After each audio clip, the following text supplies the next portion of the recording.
Bonjour à tous. Bon, merci d'être là avec nous. Aujourd'hui, ce soir, on va parler des AVC. Donc on verra un petit peu les symptômes très rapidement. On essaiera de démystifier un petit peu tout ça. Et puis surtout, moi je vais discuter avec Nicolas qui est avec moi, qui va nous raconter son histoire. Vous voyez, Nicolas est un homme qui a l'air plutôt jeune, mais qui a été victime du coup d'un AVC. Donc, tout au long du topo, en fait, on va pouvoir du coup discuter un petit peu avec vous et puis discuter avec Nicolas et puis voir un petit peu tout ça. Bonsoir tout le monde. Alors, moi, je suis pas du tout habitué à ce genre de choses, donc je suis un petit peu stressé. Il faudra me pardonner si, si j'ai un petit peu de... Bon, c'est vrai. Bon, parfait. Donc voilà. Donc je serai effectivement là pour vous dire l'aventure qui m'est arrivée, et puis pour donner peut-être des conseils, c'est un grand mot parce que je suis pas un spécialiste du tout. Mais en tout cas, vous dire comment moi j'ai géré la chose.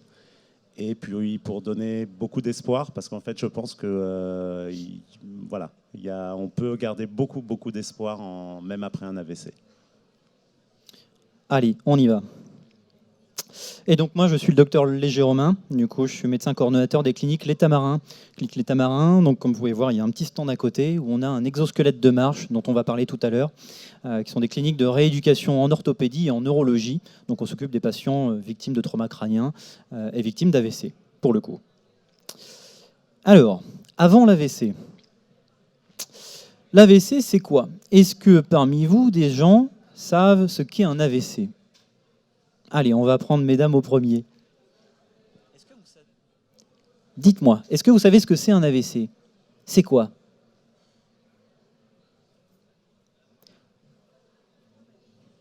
Alors, l'AVC, on va être très simple, c'est ce qu'on appelle un coup de tonnerre dans un ciel serein. Pourquoi? En fait, on s'y attend pas et tac, ça vous tombe dessus. L'AVC, on en a deux types. On a l'AVC ischémique, l'AVC hémorragique. C'est des mots compliqués. En fait, on va faire simple. Comment ça se passe un AVC? Un AVC, c'est un accident vasculaire cérébral. Ça veut dire qu'une artère, à un moment donné, cesse de fonctionner. Cette artère ne donne plus de sang et donne plus d'oxygène à une partie du cerveau. Donc l'AVC, c'est bien le cerveau. On n'oublie pas que ça reste localisé au cerveau. Souvent, il y a une petite confusion qui est faite avec un infarctus du myocarde, qui est autre chose, c'est l'attaque cardiaque. L'AVC, c'est vulgairement l'attaque cérébrale. Et l'attaque, c'est vraiment le terme attaque, parce que c'est quelque chose qui arrive très brutalement. Il y a plusieurs symptômes, on reviendra là-dessus après. L'AVC, pourquoi on en parle aujourd'hui? Parce que c'est quelque chose à La Réunion qui est particulièrement tragique, dans le sens où les maladies cardiovasculaires, dont font partie les AVC, sont la première cause de mortalité à La Réunion. C'est la deuxième en métropole. En fait, la première en métropole, ce sont les cancers. Donc on a inversé cette tendance-là à La Réunion. Pourquoi? Parce que nos facteurs de risque de maladies cardiovasculaires sont augmentés. Donc ça, on y reviendra également par la suite. En France, de manière générale, et d'homme-tom, un AVC toutes les 4 minutes. L'AVC, ça tue, donc, comme disait, première cause de décès, surtout chez la femme, et deuxième chez l'homme, et surtout, ça handicape. C'est la première cause de handicap chez l'adulte. On va passer après sur les symptômes, mais du coup, Nicolas, est-ce que tu peux nous raconter un petit peu comment ça s'est passé pour toi? Alors oui, bien sûr. Alors moi, mon AVC, ça a été un AVC hémorragique. Donc en fait, j'étais et je suis toujours un sportif intense, d'accord. Je pratique vraiment beaucoup de sport. Et c'est en faisant de la planche à voile, j'ai eu un choc très violent et j'ai eu un coup du lapin très violent. Donc mon cerveau a bougé dans la boîte crânienne et ça a créé un saignement, donc une hémorragie. Et ça a fait un hématome qui a comprimé le cerveau et donc qui a causé des dégâts pas négligeables. Donc en fait, voilà, j'ai eu une paralysie totale de tout le côté gauche. J'ai perdu toute la motricité et toute la sensibilité. Après, en termes de séquelles, pas de séquelles, mais de symptômes, dans la parole, ça allait plutôt pas trop mal. La mémoire, c'était très compliqué. Mais je me souvenais des gens, enfin je reconnaissais les gens que je connaissais, ça allait à peu près. Je suis désolé, hein, je suis un petit peu ému d'en parler. Donc j'ai eu cet accident à l'île Maurice. On m'a rapatrié à La Réunion. Donc je suis arrivé dans l'état dont je vous parlais, c'est-à-dire paralysé de tout le côté gauche avec l'insensibilité. Et je commençais à tomber dans le coma, donc il a fallu m'opérer. Donc on m'a opéré pour enlever l'hématome. On m'a opéré à l'hôpital de Saint-Pierre. Et l'opération s'est plutôt bien passée. Enfin, très bien passée. Oui, tu es là, oui. Voilà. Donc c'est bien passé, mais j'étais toujours bien sûr paralysé et avec cette perte de sensibilité et ces problèmes de mémoire et de comment dire, on est un peu perdu, on est même très perdu. Donc tout ça c'était encore là. J'ai passé 15 jours à l'hôpital en neurochir. Et ensuite, je suis parti à la clinique des Tamarins, où ça s'est très très bien passé. C'est-à-dire que j'ai été pris en charge, je suis arrivé sur un brancard, et très très rapidement, on a commencé à faire des exercices de rééducation, enfin et ça a été, enfin ça paraît toujours très très long, ça a été très long et très dur, mais ça s'est très très bien passé. C'est-à-dire que j'ai eu un entourage, enfin voilà, un staff autour de moi qui était vraiment top, même au niveau technologique, au niveau appareillage, c'était très très très bien équipé. Donc il y a le Locomat que vous avez pu voir sans doute tout à l'heure. En ergothérapie aussi, il y avait des appareils pour le bras parce que faut tout remettre en marche. Donc vraiment ça s'est bien passé, ça a été dur. Et je vais laisser Romain reprendre la parole parce que là, Ouais, tu es allé un peu après, mais c'est pas grave. T'inquiète, c'est bon. Bon, donc du coup, à La Réunion, on en parlait tout à l'heure, on a une mortalité qui est 2 fois celle habituelle. Notre souci, c'est que, un peu à l'image des cancers également à La Réunion, les événements se passent 10 ans avant ceux de la métropole. C'est-à-dire que la moyenne d'âge d'apparition d'un AVC en France métropolitaine est d'environ 74-75 ans. À La Réunion, on est plutôt autour de 64 ans. La difficulté qu'on va avoir, et plusieurs personnes l'ont dit aujourd'hui dans les différentes conférences, c'est que la population vieillit. En fait, La Réunion, on est tous très jeunes, il y a beaucoup de jeunes, mais en 2040, tous ces jeunes auront vieilli. Et finalement, la part des plus de 60 ans aura triplé. Ça veut dire qu'on va avoir 3 fois plus de personnes éligibles à faire un AVC. Donc c'est un enjeu aussi de santé publique, ça veut dire qu'il va falloir se préparer, il va falloir être capable de reconnaître les AVC, il va falloir que la population sache reconnaître l'AVC et sache quoi faire. Et surtout savoir ce qu'on peut faire après, qu'un AVC, c'est pas ça vous tombe dessus et puis malheureusement tout s'arrête. Non, il y a des choses après. Alors, souvent la question que les gens se posent, c'est pourquoi moi ? Nicolas, typiquement, sportif, tu fumais ou pas ? Non, je fume pas. Voilà. Je fume pas, bon, alcool modéré. Ouais, boisson modérée, ouais. Voilà. C'est pas l'image qu'on se fait de quelqu'un qui va forcément faire un AVC. En fait, les pathologies cardiovasculaires, c'est un peu comme n'importe quelle maladie, finalement, dans notre vie, c'est qu'on a des statistiques qui font que plus on vieillira, plus on est à risque de faire des maladies. Quand on va avoir des maladies, des facteurs de risque cardiovasculaires, si on fume, si on consomme trop de graisse animale, trop de sucre, etc., en fait, le risque va augmenter. On va monter d'un escalier dans la courbe. Et hop, on commence à monter. Et le risque est de plus en plus grand, plus on a des facteurs de risque. Ça n'empêche pas que sans facteur de risque, le risque est toujours là. D'accord ? C'est le côté injuste, en fait. Les facteurs de risque, on les connaît. Alors, le sexe, tout simplement pour dire que les femmes sont un petit peu plus protégées avant 60 ans pour les maladies cardiovasculaires, en fait, grâce aux hormones. Oestrogène, progestérone protègent à minima les vaisseaux. C'est plus vrai à partir de 60 ans, bah oui, c'est la ménopause. Donc, résultat du compte, les femmes rattrapent les hommes. La tendance a tendance à s'inverser, c'est le cas de le dire, chez les jeunes femmes, puisque maintenant, on se rend compte que la sédentarité augmente chez ce groupe, que les femmes fument quasiment autant que les hommes maintenant, consomment presque autant d'alcool et surtout, elles sont aussi sédentaires que les hommes. Donc les risques se rattrapent. Antécédents personnels d'AVC, oui, en fait, tout simplement les antécédents pour dire la génétique, malheureusement. Dans l'autre sens. Et après, on a les facteurs de risque que l'on peut maîtriser. Alors, ce n'est pas l'objectif aujourd'hui, mais pour faire simple, l'hypertension artérielle est un facteur de risque principal. Le diabète, bah oui, on parlait tout à l'heure effectivement qu'à La Réunion, il y avait 2 fois plus d'AVC. Bah oui, parce qu'il y a 2 fois plus de diabète également. L'excès de mauvais cholestérol, le tabagisme, la consommation d'alcool, manque d'activité physique, toutes les choses un peu qu'on rabâche constamment sur les facteurs de risque cardiovasculaires et les maladies vasculaires. L'AVC en lui-même. Donc Nicolas, tu nous as fait part, toi, de tes symptômes.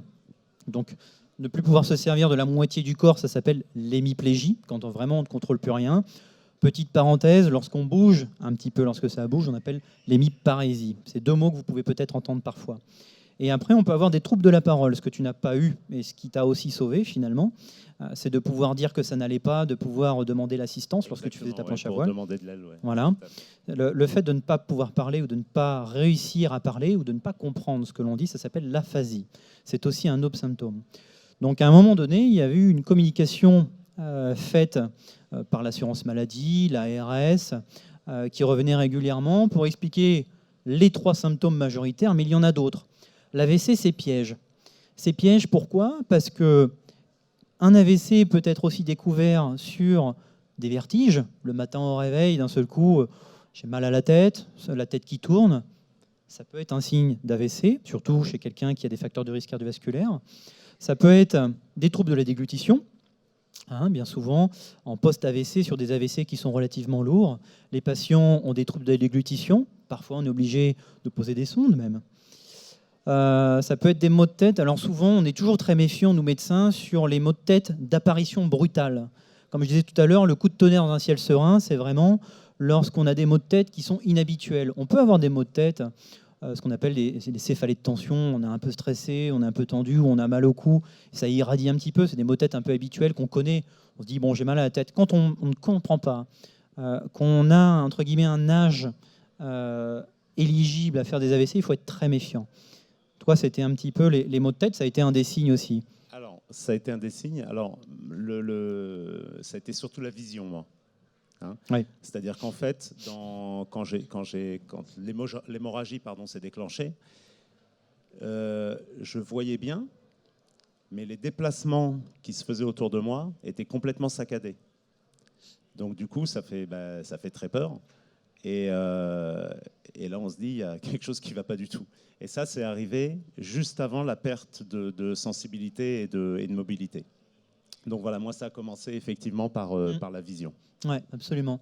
En fait, de manière générale, pour un AVC, un trauma crânien ou ce genre de choses-là, on commence à s'inquiéter. Bon, on essaie de s'inquiéter un petit peu avant. On commence à s'inquiéter après l'apparition d'un déficit brutal. Que ce soit un déficit de main, on peut avoir très bien un AVC très localisé avec juste la main qui est déficitaire. Ça peut être un petit peu plus haut, ça peut être le bras, ça peut être plus haut au niveau de l'épaule. Bref, tout déficit d'apparition brutale doit faire suspecter un AVC.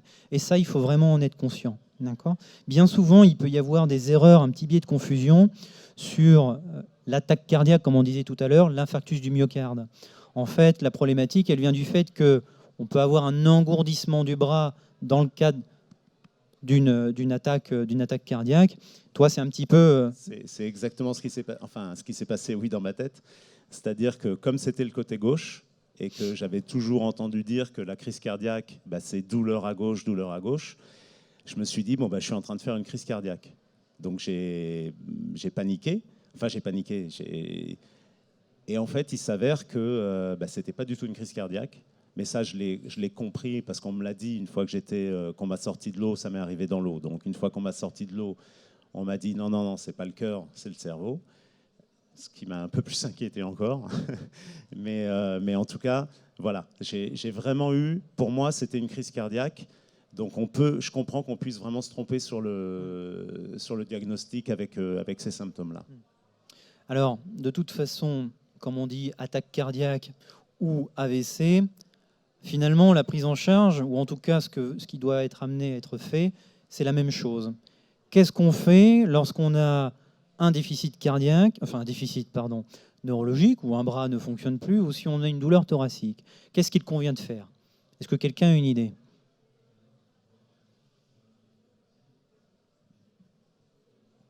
On appelle le 15. Exactement. Ah ben voilà, ça il faut le savoir quand même. Exactement ce qu'il faut faire. Le problème, on a un souci, mais ça c'est partout, c'est de vouloir d'abord, et c'est très bien de le faire, vouloir appeler son médecin traitant, vouloir prendre rendez-vous avec son médecin traitant, où le frère est là, le cousin est là, le fils est là, on se dit, est-ce que tu peux pas m'emmener à l'hôpital? Parce qu'il va y avoir les bouchons, ça ira plus vite, ça sera plus simple. En fait, c'est une erreur. C'est une grave erreur, parce que finalement, on s'est rendu compte, et une étude a été faite par le CHU donc de Saint-Denis il n'y a pas si longtemps que ça, qui a montré que les retards de prise en charge étaient principalement liés aux gens qui prenaient leur propre voiture ou qui ne se rendaient pas spontanément aux urgences. Enfin, aux gens qui voulaient se rendre d'eux-mêmes aux urgences. Alors que les retards de prise en charge, il n'y en avait quasiment pas lorsqu'on passait par le 15, lorsque le SMUR se rendait sur place. Donc ça, c'est hyper important de retenir que la première chose à faire, c'est d'alerter le 15. Si on n'est pas en capacité de le faire, il faut que la personne autour de vous appelle le 15 également. D'accord ? Même si la voiture est disponible, peu importe. Même si c'est à 17h sur le bar à choix, peu importe. Pourquoi c'est important ? En fait, il faut bien comprendre que l'AVC, il y a une prise en charge derrière. Alors, dans ton cas, c'était un petit peu différent. On était dans le cadre d'un AVC hémorragique. Dans le cas d'un AVC ischémique. Donc, l'AVC ischémique, c'est quand le tuyau se bouche, une artère d'un côté du cerveau se bouche, pour raison X ou Y. Lorsqu'elle se bouche, on a entre 3h et 4h30 pour la déboucher avec un médicament, d'accord, avec une injection. Cette injection a beaucoup plus de chances de fonctionner si elle est faite, comme je disais, dans les 3 à 4h30. Il y a des solutions. Dans les études, on s'est rendu compte que ça pouvait être éventuellement jusqu'à 9h, mais on réduit les chances. Si jamais on a passé ce délai, il y a encore d'autres possibilités. On peut enlever le caillot. Ça s'appelle la thrombectomie. On peut enlever le caillot, c'est dans les 24 heures, mais attendre 24 heures, c'est mauvais. Pourquoi ? En fait, comme je le marquais tout en bas, chaque seconde, on perd 2 millions de neurones. Plus on attend, plus on perd. L'image, alors elle est un peu caricaturale, mais c'est pour montrer que lorsqu'on fait un AVC, on va avoir une zone dans le cerveau qui ne va plus être du tout irriguée. Cette zone-là, on ne va pas pouvoir la récupérer tout de suite. Elle est morte d'une certaine manière, même si après on verra qu'on peut récupérer quand même. Elle est presque morte, cette zone-là, et autour, il y a une zone qui est en train de mourir. Un peu comme une pomme, alors là, elle est carrément pourrie à côté, mais comme une pomme en son centre, où de toute façon, on sait que c'est pourri, autour, on voit que ça commence à jaunir, ça devient brun. Et le cerveau, c'est un peu de la même manière. Et plus on attend, plus cette zone brune, elle commence à s'étendre, et la zone morte également. Donc il faut intervenir très rapidement lorsqu'il s'agit surtout d'un AVC ischémique, lorsqu'il s'agit d'un AVC hémorragique, donc quand on saigne, quand une artère est ouverte pour raison X ou Y, traumatique ou un anévrisme ou ce genre de choses-là. En fait, on joue plutôt sur la variation de pression artérielle pour essayer de diminuer la pression dans la tête, ce genre de choses-là. Donc, il faut bien retenir que c'est important de prévenir. Pourquoi ? Pas juste comme ça, mais c'est surtout parce qu'il y a un traitement. Et finalement, les traitements montrent de très bons résultats après sur la rééducation. Plus on y intervient tôt, plus on a de chances de récupérer derrière. Et alors, un détail, et ça, souvent, les gens font une confusion là-dessus. Des gens parlent des fois d'AVC transitoire. Alors, ça ne s'appelle pas AVC transitoire. Pour faire beau, on appelle ça un AIT, accident ischémique transitoire. Il faut bien comprendre que AVC, AIT, c'est quoi la différence ? L'AIT, en fait, les symptômes vont régresser spontanément, en quelques minutes. Il ne faut pas pour autant être rassuré et se dire « Ah non, c'est bon, ça ne va pas durer longtemps, j'ai récupéré, je vais mieux, on verra le médecin demain, on prend le temps. » Non. AIT, AVC, c'est aussi grave. Doit amener à consulter par le 15, en tout cas, surtout d'appeler le 15 en urgence. On fait une imagerie cérébrale en urgence parce que le risque de faire un AVC et donc d'avoir un déficit constant est beaucoup plus important après un AIT. Donc c'est pas parce que ça a l'air d'aller mieux que ça va mieux. D'accord ? Et la prise en charge finalement derrière peut être la même. Donc comme on disait, le traitement, l'AVC et après. Comment ça se passe ? Lorsqu'on fait un AVC, on est traité, donc on est hospitalisé dans un service de neurologie ou d'unité neurovasculaire, donc c'est souvent de toute façon au CHU. Les premiers jours, surtout on veille à ce que le cerveau soit en bonne santé, donc on fait des scanners cérébraux réguliers pour vérifier que le saignement, quand il s'agit d'un saignement, s'est arrêté, ou que la vascularisation se refait dans les artères petit à petit. Et puis ce qu'on va faire dès le début, c'est déjà un diagnostic initial, c'est faire le bilan.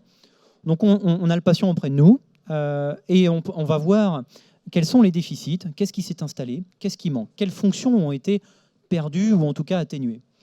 Donc cette première évaluation faite, on démarre la rééducation au lit du patient dès le premier jour. Pourquoi ? Si on s'arrête de faire de la rééducation, en tout cas on ne commence pas, on va développer de la raideur musculo-squelettique et puis surtout tendineuse.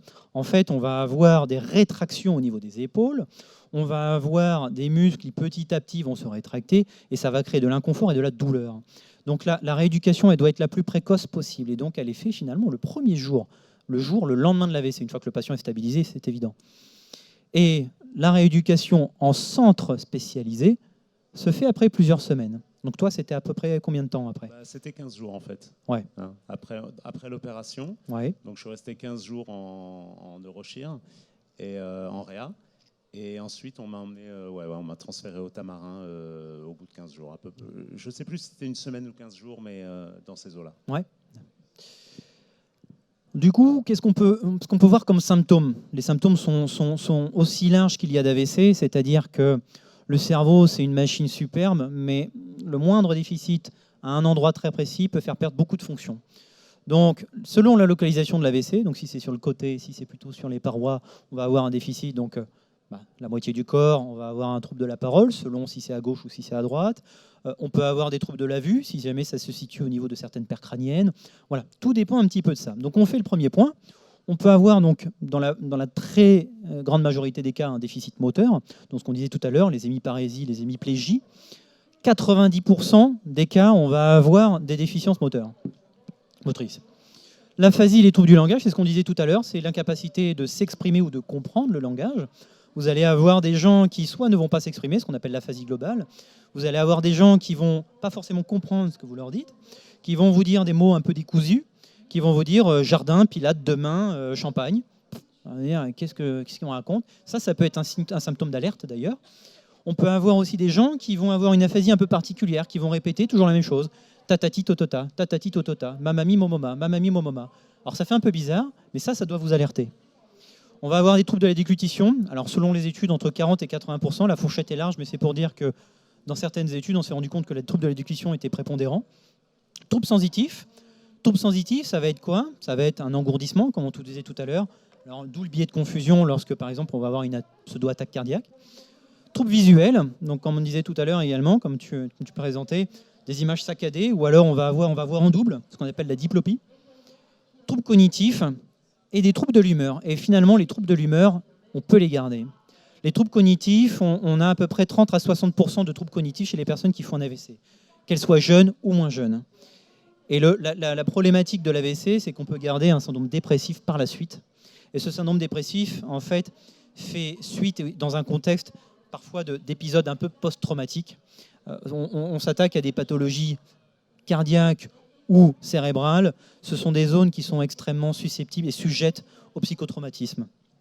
Et les troubles vésico-sphinctériens, c'est ce qu'on appelle vulgairement l'incontinence, qu'elle soit fécale ou urinaire. Donc ça, c'est les séquelles qu'on diagnostique très rapidement au lit du malade pour pouvoir guider la prise en charge. Alors, pourquoi aller en rééducation spécialisée ? La rééducation spécialisée, c'est d'abord, donc on va voir tout à l'heure, c'est un vaste panel de professionnels de santé spécialisés dans chacun des déficits dont on a parlé tout à l'heure. C'est des outils, de la technologie. Mais pourquoi ? Déjà, pour prévenir les complications. Alors, il y a un mot compliqué dans ce truc-là, c'est la spasticité. La spasticité, c'est un truc qu'on retrouve dans les lésions neurologiques de manière générale. C'est de la raideur. C'est de la raideur qui peut parfois aider. En fait, typiquement, on a un problème avec son pied. On n'arrive pas à relever son pied. Bien, la raideur, si on a effectivement de la spasticité, on va avoir une raideur qui peut nous aider à garder un pied droit, bien droit pour marcher. Alors, on va utiliser des releveurs, peu importe. Cette spasticité peut être utile parfois en rééducation. Donc, on ne va pas la traiter tout azimut. Par contre, la spasticité, quand elle est comme ça, quand on reste avec la main coincée, bloquée comme ça, on imagine bien que si les doigts sont constamment en contact avec la paume de la main, à un moment donné, on va développer des troubles au niveau de la peau. Donc cette spasticité, il va falloir la traiter. Donc là, c'est tout l'enjeu de développer, de mettre en place des attelles, des orthèses, ce genre de choses-là, pour maintenir une amplitude qui soit, qu'on appelle fonctionnelle, et pour éviter les troubles qu'on appelle trophiques, les troubles de la peau, puisque à force d'appuyer, ça macère. D'accord ? Donc toute cette mise en place-là, ça se fait en structure spécialisée. Et après, pour la spasticité, on a des traitements. Et ces traitements-là, c'est pareil, c'est des traitements qui se prescrivent et qui se mettent en centre spécialisé. Les traitements, c'est quoi alors ? Il y a des médicaments qui existent pour réduire cette spasticité. Il y a des injections.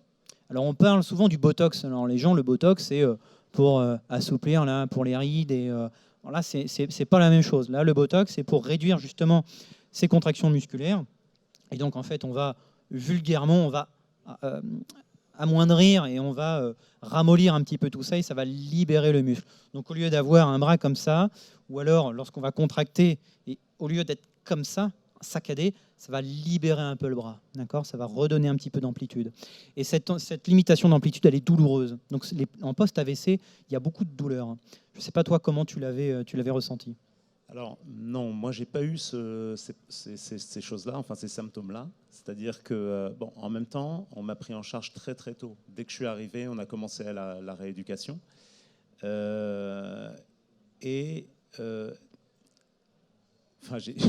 J'ai vraiment... Bon, il faut savoir qu'il faut s'investir énormément pour la rééducation. C'est-à-dire qu'il ne faut pas attendre. L'entourage est ultra important.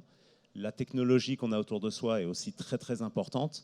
Mais ça, l'entourage, c'est des gens qui vont vous conseiller, vous expliquer comment faire, mais ils ne feront pas pour vous. Donc vraiment, s'il y a des... Alors j'espère que personne n'en aura, mais vous en aurez peut-être dans votre entourage. Il faut soutenir les gens, il faut vraiment leur dire, c'est eux qui tiennent la clé de ça. Donc il faut vraiment s'investir à 100%. Et c'est long, c'est un peu difficile, mais c'est vraiment la clé de la réussite, je dirais, pour ces choses-là. Et donc, moi, je n'avais pas ces problèmes de spasticité. Exactement, ouais. Mais peut-être parce qu'aussi, on m'a fait très tôt travailler. Et pour le coup, dès que le mouvement est revenu, ça s'est fait presque naturellement, je dirais. Bon, après, j'ai beaucoup travaillé. C'est-à-dire même dans la chambre, en sortant de la rééducation, je recommençais à faire les exercices. Enfin, vraiment, la clé, c'est la personne qui la détient principalement. Ouais. En fait, la clé, c'est dans la répétition. Pourquoi ? Il y a un mécanisme sur lequel on se base lorsqu'on fait de la rééducation, surtout neurologique, c'est le phénomène de plasticité cérébrale. La plasticité cérébrale, c'est quoi ? Déjà, plasticité, ça veut dire malléable. Ça veut dire quelque chose qui se refait, qui se contourne, qui se modifie, qui se contorsionne.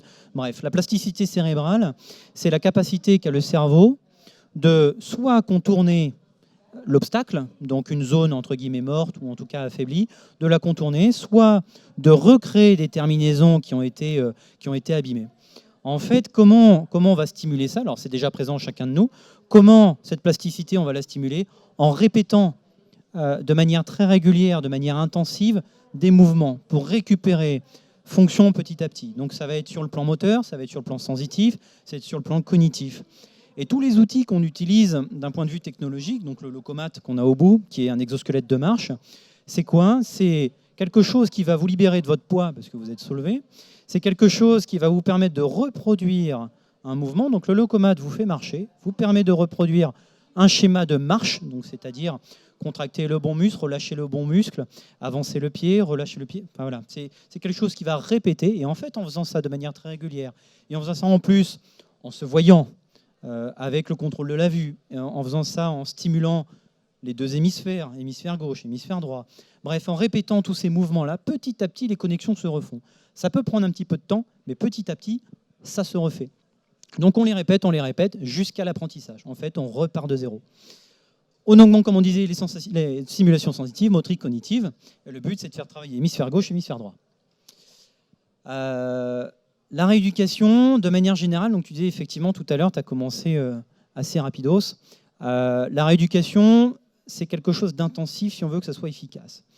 Il faut que ce soit le plus précoce possible. On disait tout à l'heure, ça se fait à J1 d'un AVC, mais ça ne se fait pas 5 jours par semaine à J1 d'un AVC. D'accord ? Ça peut être même plutôt délétère. En fait, on commencerait une rééducation intensive, passer un délai d'au moins 1 semaine. Et par contre, la rééducation, pour être éligible en tout cas à de la rééducation spécialisée, il faut pouvoir endurer plusieurs séances de rééducation par jour et plusieurs jours par semaine. C'est minimum 45 minutes 2 fois par jour pendant 5 jours. C'est le grand minimum. Toi, ton planning, c'était quoi exactement ? Ouais, c'était très intensif. Mais bon, j'en réclamais toujours. Et Julita, je ne sais pas si elle est... Non, elle est plus... Elle est à ta droite, là. Elle est à ma droite, là. Donc, Julita était là pour remettre des couches. Donc, c'est vrai que j'étais très, très demandeur. Parce que, comme je le disais avant, ça vient de soi en premier. D'accord ? Et Julita est aussi, a une offre très, très importante. Donc elle a une manière de communiquer, si vous voulez, un optimisme, mais dans la raison, je dirais. Parce que je pense qu'un spécialiste ne peut pas vous dire « Ah oui, c'est bon, allez, fais ça et tu vas redevenir comme avant ». Ce n'est pas du tout comme ça que ça marche. C'est « Fais ça, on ne sait pas ce que ça va donner, mais si tu le fais, et le mieux possible, tu arriveras le plus haut possible. » Et donc, savoir garder les pieds sur terre, en sachant que on va faire ce qu'on peut, mais le faire vraiment au maximum. Et c'est vraiment ce qui a été fait. Et j'ai donné beaucoup, beaucoup, beaucoup. Et ça aussi, c'est un message que je veux faire passer. C'est que j'avais la chance, je pense, d'être sportif à la base. Donc, on parlait tout à l'heure de réactions musculaires, etc. Je pense que quand on a cette chance-là, et c'est pour ça que vous qui êtes tous visiblement en bonne santé, faites du sport, pas forcément de manière intensive, mais faites-en de la marche, faites marcher vos bras, vos jambes, parce que quand il nous arrive un coup dur, c'est un capital qu'on a à la base. Donc voilà. Donc en fait, cette base et cette volonté d'y arriver vraiment fait des miracles. Donc il ne faut jamais perdre ça de vue. Absolument, ouais. Donc Julita, du coup, qui est là, du coup, je fais un petit clin d'œil. Julita, qui est responsable des plateaux techniques de nos 2 cliniques, donc les cliniques Tamarin Ouest, Tamarin Sud, et qui supervise les activités un petit peu de nos plateaux techniques. Et dans les plateaux techniques, comme on dit, on a plusieurs professionnels de santé. Au sein de nos cliniques et puis sur les plateaux, on va avoir des médecins rééducateurs, donc des médecins spécialistes en rééducation, médecine physique et réadaptation, l'intitulé exact. On va avoir des médecins généralistes parce que l'AVC, certes, il y a de la rééducation à faire, mais l'AVC, c'est aussi dans un contexte de ce qu'on appelle comorbidité, donc de maladies un peu plurifactorielles. L'hypertension artérielle, il faut la traiter. Le diabète, il faut le prendre en charge s'il est déséquilibré. Il va y avoir toute cette prise en charge un peu globale, et ça, c'est le généraliste qui va gérer.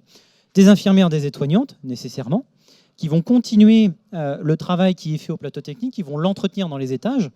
On va avoir des kinésithérapeutes qui vont se déplacer auprès du patient, qui vont voir le patient sur le plateau technique. On va avoir des enseignants en activité physique adaptée pour le réentraînement à l'effort, pour la contraction musculaire également. On va avoir des ergothérapeutes. Ça, c'est toujours un petit peu plus compliqué, l'ergothérapie. L'ergothérapie, ça concerne surtout l'autonomie, la gestion de l'indépendance, la gestion de la vie quotidienne. Donc on va organiser, et ça on le verra tout à l'heure avec les ergothérapeutes, des mises en situation. Les orthophonistes, ce sont des professionnels qui interviennent sur des troubles de la déglutition, donc ça concerne toute cette sphère-là, et sur les troubles également au niveau du langage et de la communication. Les neuropsychologues qui vont s'intéresser un petit peu sur le plan cognitif et qui vont aussi voir un petit peu chez certains patients explorer le champ du cognitif. Et le champ du cognitif dans l'AVC, c'est très compliqué. On peut avoir à un moment donné le cerveau droit qui ne voit plus, le cerveau gauche qui ne voit plus. Il va falloir créer un peu de communication entre. Bref, tout ça, c'est de la rééducation aussi. C'est de la rééducation qui se fait soit pareil dans de la mise en situation, ça peut être sur des exercices sur papier, c'est très vaste. Et on va avoir après une prise en charge psychologique, comme on l'a dit tout à l'heure. Les AVC de manière générale donnent 30% de troubles dépressifs. On peut avoir des troubles anxieux associés. Bref, il faut vraiment que cette prise en charge soit la plus globale possible. Et nécessairement, on va avoir des problèmes au niveau de la diététique. On se rend compte que beaucoup de patients victimes d'AVC sont à risque de dénutrition. Et la dénutrition est un facteur aggravant. La dénutrition, c'est quelque chose qui tue aussi chaque année. Et la dénutrition doit être prise en charge par des diététiciennes. D'autant plus lorsqu'il y a des troubles de la déglutition, il faut adapter forcément ce que l'on mange. Et on disait tout à l'heure avec quoi? Donc le matériel, dans un plateau technique spécialisé, on a de la technologie, on a des exosquelettes. On a finalement le coma, donc on disait tout à l'heure, donc l'exosquelette de marche pour les membres inférieurs. Et puis après, on va avoir pour les membres supérieurs la même chose, c'est de la robotique en fait qui vous prend le bras et qui va reproduire des mouvements. Donc ça va être des mouvements de la base, de l'épaule, ça va être des mouvements jusqu'au bout. Ça va accompagner absolument tous les mouvements et de la répétition, et de la répétition, et de la répétition. On va avoir des activités ludiques pour travailler la coordination. On va avoir aussi une prise en charge en balnéothérapie. Alors la balnéothérapie, on associe ça avec quelque chose de très agréable. Alors ça reste très agréable, mais ça permet surtout de récupérer une certaine perception de son corps dans l'espace, sur le plan sensitif également. Stabilométrie, c'est un petit peu plus compliqué. C'est un peu dans le même principe, c'est pour travailler la proprioception. On va avoir après une prise en charge plus technique et plus thérapeutique sur le plan vraiment des molécules, avec la toxine botulique. On va avoir aussi, pour des patients qui vont être victimes d'un AVC depuis un peu plus longtemps, ce qu'on appelle la ténotomie. La ténotomie, c'est lorsqu'on va faire des incisions au niveau tendineuse. On va avoir de la phénolisation, une injection de toxiques pour libérer encore une fois, mais sur des stades vraiment très avancés. Une fois que la rééducation est bien entamée, qu'on a récupéré du déficit, qu'on recommence à créer du mouvement, petit à petit, on va essayer de se reprojeter dans son indépendance. Et le travail de cette indépendance-là, ça va être le travail de la réadaptation. Et la réadaptation, ça passe par des mises en situation. Est-ce que toi, tu avais eu des mises en situation particulières? Alors, non, j'en ai pas eu parce que je suis peut-être pas resté assez longtemps. Enfin, je pense que j'ai retrouvé mon autonomie en rééducation, c'est-à-dire en plateau de kiné, suffisamment pour que je recommence à... En fait, tous les jours, on se rééduque, mais pas que dans la salle. C'est-à-dire qu'il y a quelque chose qui me reste dans la tête, c'est que au moment du déjeuner, on se retrouve, on est tous ensemble. Hein, c'est une grande cantine et on est tous ensemble. Et je suis gaucher. Et donc moi, c'était mon côté gauche qui était touché. Et donc, je m'en mets partout, bien sûr, comme tous mes potes qui sont autour de moi. Et sauf un qui est juste à côté. Et je lui dis, putain, ça va. Je lui dis, et il mange avec la main gauche. Et je lui dis, t'es gaucher aussi? Il me fait, non, droitier. Et je lui dis, pourquoi tu manges avec ta main gauche? Il me dit, non, c'est trop dur avec la main droite. Et je lui dis, mais c'est dur pour tout le monde, c'est pour ça qu'on s'en fout partout. Mais je veux dire, c'est en le faisant que, justement, la répétition. Et il me dit, non, c'est trop dur. Et je lui dis, mais ne fais pas ça. Après, moi, je travaillais. Pour moi, c'était difficile, mais voilà. Et en fait, ce monsieur, il avait déjà commencé à baisser les bras. Et il ne faut pas baisser les bras. Parce qu'en fait, on le fait, on redevient un bébé après un AVC. Donc, les mouvements, on les apprend. C'est-à-dire que c'était Betty, je crois, à l'époque, qui s'était occupée de moi quand j'ai commencé à marcher. Les premiers pas que j'ai fait seul, j'ai pleuré tellement j'avais peur. C'était même pas la joie, c'était la peur parce qu'on me lâchait. Et là, je me revoyais avec mes petites filles, qui sont grandes maintenant, mais à 1 an, leur dire allez, vas-y, va voir maman. C'est ignoble parce qu'elles sont terrorisées en fait. Et j'étais terrorisé comme ça, mais c'est pas grave. Comme l'enfant, lui, il continue à progresser et il va toujours continuer à progresser. La personne, l'adulte, après un AVC, ça va être la même chose. Donc c'est terrifiant et on en pleure, mais de peur. Alors après, il y a les larmes de bonheur qui arrivent juste derrière. Mais je veux dire, et voilà. Et ça, c'est l'entourage que j'ai eu à la clinique a été merveilleux pour ça parce que on est porté, d'accord. On fait l'effort, mais les gens sont là vraiment pour vous pousser.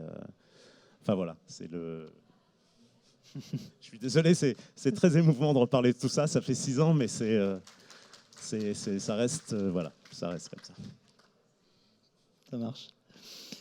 Pour les mises en situation, du coup, en fait, pour que le patient puisse retourner à la maison, il faut être sûr qu'il soit en sécurité. Et en sécurité dans les actes de la vie quotidienne, dans son quotidien. Le quotidien, c'est quoi ? C'est faire à manger. tout bêtement. Il faut être sûr que les plaques, on arrive bien à les éteindre, on arrive à les allumer. Il faut que le four, on soit capable effectivement aussi de l'allumer, de l'éteindre, de se faire chauffer quelque chose au micro-ondes. Il faut qu'on soit capable de pouvoir utiliser, donc de pouvoir monter dans son lit. Il faut qu'on soit capable de monter des marches. Il faut qu'on soit capable de prendre sa douche, de se laver, etc. Donc tout ça, il y a de la réadaptation. On peut utiliser des aides techniques pour tout ça. Donc on va aménager avec l'aide de nos ergothérapeutes, en faisant des visites à domicile. On va aménager le quotidien, si besoin, des barres de douche. On va accompagner ce changement-là. On va créer, comme on disait à l'instant, de la cuisine, des ateliers de cuisine. Alors, moi, médicalement, j'en bénéficie parce que du coup, j'avais certains de mes patients qui, le vendredi midi, faisaient des ateliers de cuisine. Souvent, c'était rougail saucisse. Et on avait la chance, avec les thérapeutes, d'avoir des barquettes qui nous revenaient. Donc ça, c'était très bien. Donc il fallait perpétuer cette tradition. Mais au-delà de ça, on peut faire aussi des simulations de conduite automobile. Et puis, on aide les patients, du coup, après à repasser, alors c'est pas le permis, mais en tout cas de passer devant la commission du permis de conduire pour pouvoir récupérer ce permis de conduire, en tout cas de pouvoir reprendre le volant et de pouvoir se réinsérer après sur le plan professionnel. Est-ce que tu peux nous dire, toi, un petit peu, du coup, en sortie de centre, est-ce que tu as repris le boulot ? Alors j'ai repris le boulot, quasiment tout de suite. Bon, alors, il se trouve que je suis commerçant, donc j'ai un magasin et aussi un dépôt. Donc ça, le dépôt, c'était très compliqué. Mais comme j'avais quelqu'un qui s'occupait du dépôt, bon, ça roulait. Et ça a été... Alors, pareil, la lutte continue. Hein. C'est-à-dire que on a l'impression que tout va bien, la mémoire commence à revenir, on se dit c'est bon. Et puis finalement, on en parlait tout à l'heure, on a un client dans le magasin, on discute avec lui, et puis d'un seul coup, on ne sait même plus de quoi on parle. Donc, il ne faut pas que ça se voit. Et donc, on s'accroche, on dit on va choper un mot comme ça pour revenir sur le sujet de la conversation, etc. Et puis, on arrive à se raccrocher, alors parfois pas. Donc, à un moment, on est obligé de dire oui, excusez-moi, par contre, on en était où ? Enfin, voilà. Donc, c'est une lutte permanente, mais j'ai recommencé à travailler tout de suite. Et je pense que c'est pareil, on continue la rééducation, en fait. C'est-à-dire que reprendre la vie active, c'est se rééduquer. Il ne faut jamais se dire je vais être ridicule, je vais faire... Non, il faut y aller, il faut rentrer dedans. Et même ça, c'est de la rééducation. Donc en fait, reprendre une activité professionnelle rapidement, c'est indispensable, à mon sens. Hein. Et j'ai eu la chance, j'ai pu le faire rapidement. Ça a été très difficile, mais comme pour le début, il ne faut jamais baisser les bras. Et on continue, on progresse. Et comme je vous le disais, ça fait 6 ans. Je me dirais que je suis vachement bien. Mais c'est évident qu'il y a des choses qui sont encore qui sont pas au top. Mais je pense que ce que j'ai perdu de ma vie d'avant, je l'ai gagné sur d'autres points. C'est-à-dire sur la relation avec les gens, sur la compréhension de problèmes qui me passaient au-dessus de la tête avant. Donc en fait, il ne faut pas se dire qu'il n'y a que de la perte. Il y a toujours un gain. Quand on perd quelque chose, il y a toujours un gain quelque part, mais il faut juste savoir le voir. Bien. Alors, du coup, on parlait tout à l'heure de récupération, de séquelles, ce genre de choses-là. Souvent, la question qui revient en rééducation, c'est combien de temps ou quand est-ce que je vais récupérer ou combien de temps à attendre avant de tout récupérer ou d'en récupérer une partie, combien de temps ? C'est le temps. Alors, le problème, c'est que des réponses au temps, il n'y en a pas. Par contre, on sait plusieurs choses, que cette donnée de temps varie en fonction de la sévérité initiale de l'AVC, tout dépend où il est localisé. Plus il est localisé au centre, plus ce sera sévère et plus ce sera long pour récupérer. Ça va être en fonction de l'étendue, comme on disait tout à l'heure. Si on a trop attendu au niveau, avant d'appeler les secours par exemple, on montrait l'exemple de la pomme tout à l'heure, plus on attend, plus la pomme s'abîme, et bien si on a trop attendu, l'étendue est plus grande. Et la localisation de l'AVC, évidemment. Les 3 premiers mois sont les plus favorables. C'est généralement, d'ailleurs, la durée d'hospitalisation dans un centre spécialisé, c'est de 3 mois. En l'occurrence, c'était 3 mois pour toi aussi, je crois. Hein. Oui, tout à fait. Ouais. Et les résultats jusqu'à 6 mois, bien souvent, on a beaucoup de bons résultats jusqu'à 6 mois, parfois 1 an après, et encore bien après. En fait, c'est extrêmement variable, comme on disait, en fonction des capacités, en fonction aussi de la reprise d'une activité professionnelle, qui permet de garder cette rééducation et surtout de la pratique d'une activité physique, de ne pas rester sédentaire, de pouvoir aussi contrôler tous les facteurs de risque cardiovasculaire autour. Il est sûr que si on rentre chez soi, qu'on reprend les mauvaises habitudes, qu'on reprend le tabac, qu'on reprend l'alcool éventuel, qu'on reste sédentaire, et bien finalement, on réduit ses chances de récupération. Donc finalement, c'est ce que tu disais tout à l'heure. Alors, ouais, là, alors, voilà, je suis loin d'être médecin. Mais alors effectivement, hein, les 3 premiers mois, je pense que c'est primordial. C'est-à-dire que c'est vraiment là qu'il faut mettre le gros coup de collier, s'accrocher, enfin rien lâcher. Par contre, évidemment, c'est la question qu'on se pose. Hein. C'est-à-dire que quand on arrive sur son brancard et que dès qu'on voit quelqu'un, le premier kiné qu'on voit, on lui dit « mais est-ce que je vais récupérer ?» Et là, encore, la réponse a été toujours très honnête. C'était je ne sais pas. Ça dépend de toi. Nous, on va faire tout ce qu'on peut. On a des outils à te donner. Ça dépend de toi. Et donc, parce que évidemment, on se dit, mais est-ce que je vais pouvoir remarcher, s'emboîter? Est-ce que je vais pouvoir courir? Et toujours la même réponse, c'est on ne sait pas, mais par contre, on va faire tout notre possible pour que ça se passe. Adeline, qui est là, qui m'a un peu... c'est bien Adeline, hein? Elle me regarde comme ça avec un air... je dis, bah oui, c'est bien là. Donc, qui a été ma coach sportif. Donc, c'est très bien. Elle m'a fait passer par-dessus des plots, par-dessus des barres. Enfin bref, elle était sans pitié. Donc, c'est... voilà, je suis désolé, je m'égare un petit peu là-dessus. Il n'y a pas de mal, non. Et alors, la réponse, c'est je ne sais pas. Et ensuite, par contre, après 3 ans, c'est compliqué, il ne se passe plus grand-chose, etc. Et alors, voilà, là, ça reste mon expérience personnelle, mais en fait, c'est faux. C'est-à-dire que tant qu'on se donne le mal, on progresse. Et alors, je pense, quel que soit son degré, c'est-à-dire que la progression ne sera pas aussi forte, ne sera pas forcément aussi loin, mais en tout cas, il y a toujours moyen de progresser et on progresse toujours. Moi, je sais qu'il y a alors c'est très lent et on s'en rend pas forcément compte à chaque fois, mais au bout de 3, 4 mois, 6 mois, c'est-à-dire 2 ou 3 ans après, ben on se dit « Ah, mais j'arrivais plus à attraper mon téléphone comme ça. Et maintenant, j'y arrive. Et j'arrive à le manipuler avec la main gauche alors que j'y arrivais plus. » Donc et on se dit, et ça redevient naturel en fait. Donc il faut vraiment garder vraiment l'espoir jusqu'au bout, parce que je pense, comme on disait tout à l'heure, on est redevenu un bébé, mais on continue. Et c'est vrai que le cerveau a une faculté à trouver des ruses extraordinaires. Donc il faut vraiment jamais perdre ça de vue. Et ça, il faut le transmettre. C'est-à-dire que là, moi, je suis très, très content de vous parler aujourd'hui parce que ça a été dur, mais j'ai envie de transmettre des choses. Et vous allez les transmettre à des gens qui sont autour de vous. Donc, dites-le. Dites à tout le monde, même des gens qui n'ont pas eu d'AVC, mais dites-le. L'AVC, c'est un truc alors, on peut dire qu'il se soigne, et en tout cas, c'est pas une fin. C'est pas une fin du tout. Je dirais presque que c'est un début d'un nouveau chemin, mais enfin voilà. Et transmettez ce message parce qu'il me tient vraiment à cœur. En tout cas, tu le transmets très bien. Vous allez me faire pleurer avant la fin de la présentation. C'est pas impossible. Donc voilà, en fait, le message, c'est surtout de continuer après cette rééducation. Elle peut se poursuivre avec une prise en charge par un kinésithérapeute en libéral, mais ça se reprend aussi en reprenant sa propre vie aussi.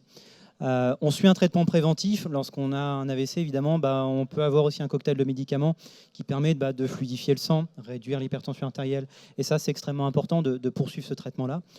On contrôle, comme on disait tout à l'heure, les facteurs de risque cardiovasculaire dont on a parlé.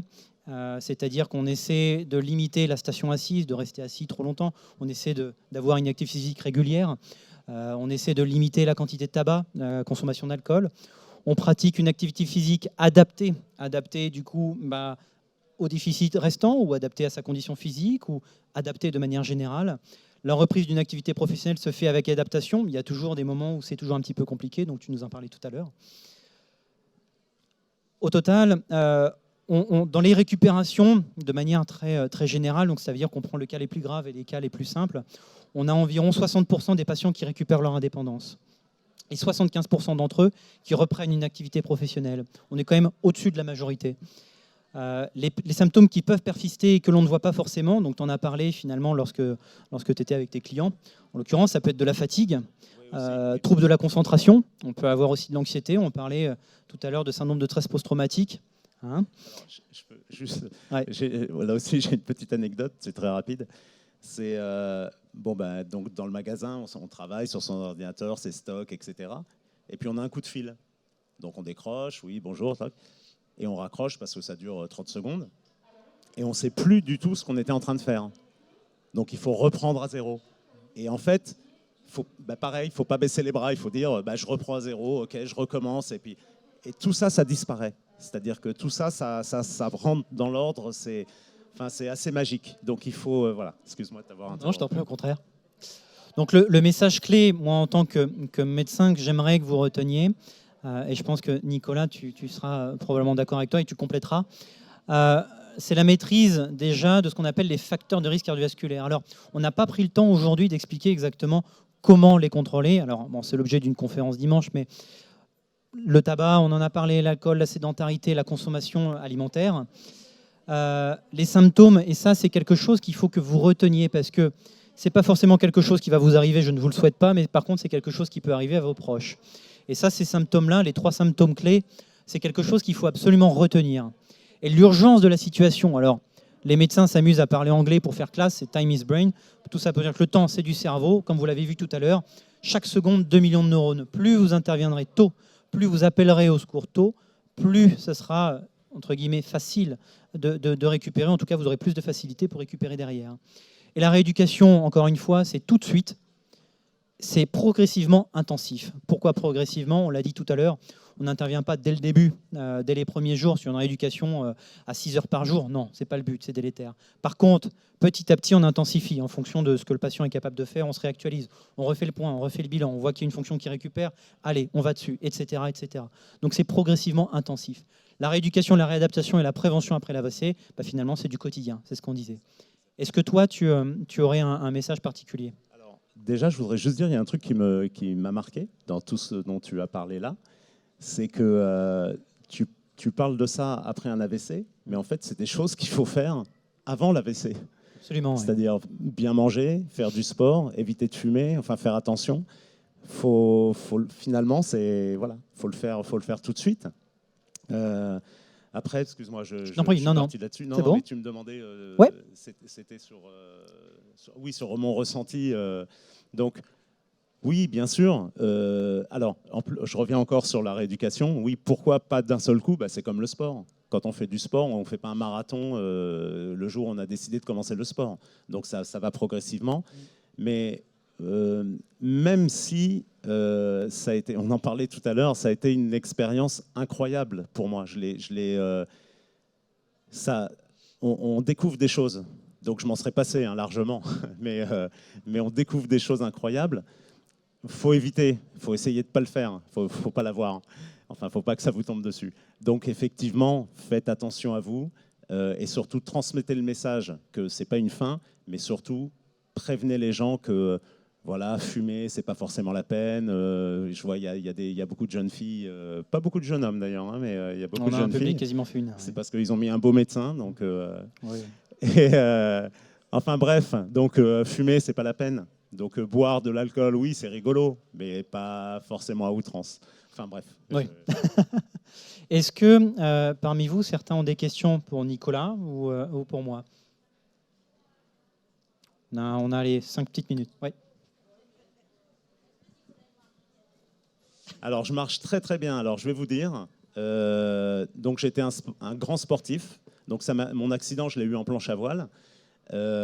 J'étais en toute modestie, parce que je suis quelqu'un de très modeste, j'étais très fort en planche à voile et ça m'a permis d'avoir un très gros accident. Donc, et maintenant, je fais du triathlon. Et tous les ans, je fais un des triathlons le plus dur de la Réunion. Ça s'appelle la 03000. C'est-à-dire qu'on nage 1500 mètres dans le lagon de Saint-Pierre. Ensuite, on prend son vélo, on monte à Sillaos. Et ensuite, on pose son vélo et on monte au Piton des Neiges. Et donc voilà, je le fais tous les ans. Et donc je suis très fier de moi et très content. Tout ça pour dire que voilà, alors l'entraînement que je fais et les courses que je fais, c'est presque de la rigolade par rapport à ce que j'ai vécu au Tamarin.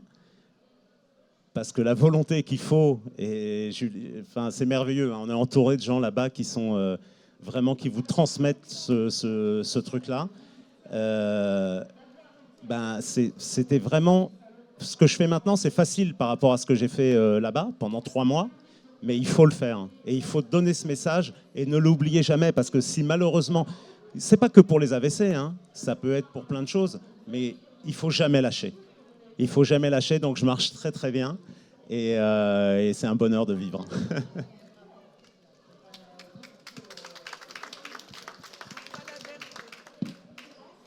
Je voulais savoir si vous aviez fait des études sur les effets bénéfiques de la jonglerie à la sortie d'un AVC. J'ai pas entendu, excusez-moi. Je voulais savoir si vous aviez fait des études Oui. sur l'intérêt positif de l'acte de jongler après un AVC. Alors, des études, non. Par contre, c'est un travail de coordination. Donc, finalement, la coordination est travaillée pendant la rééducation. En fait, c'est un travail qui est fait, on disait tout à l'heure, sur des activités, entre guillemets, ludiques. Le travail, alors, on n'est pas sur de la jonglerie en soi, on est plutôt sur la décomposition du mouvement de la jonglerie au moment de la rééducation, pendant la rééducation.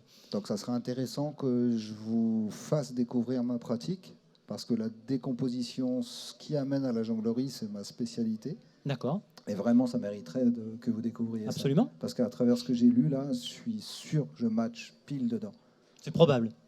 Donc, voilà, si on peut échanger quelques instants après. Ouais, pas de souci. Je peux me permettre juste de dire un truc.